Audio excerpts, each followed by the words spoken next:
నేను కృతజ్ఞతలు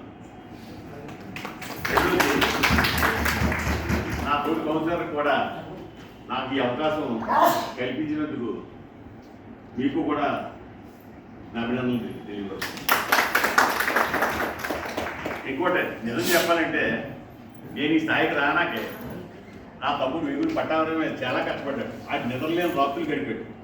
చైర్పర్సన్ గురించి నా గురించి కూడా మాకు ఎలక్షన్ జరుగుతులో ఒకడు మాట ఇచ్చింది, తర్వాత ఇంకొకడు. ఆ మాట నిలబెట్టుకోవడానికి నా తమ్ముడు చాలా నిద్రలేని రాత్రులు గడిపాడు. నాకు కూడా చెప్పాడు.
నాకు ఈ అవకాశం ఇచ్చిన ఎమ్మెల్యే గారికి, చైర్మన్ గారికి, నా సహచర కౌన్సిలర్కి అందరికీ నా ధన్యవాదాలు.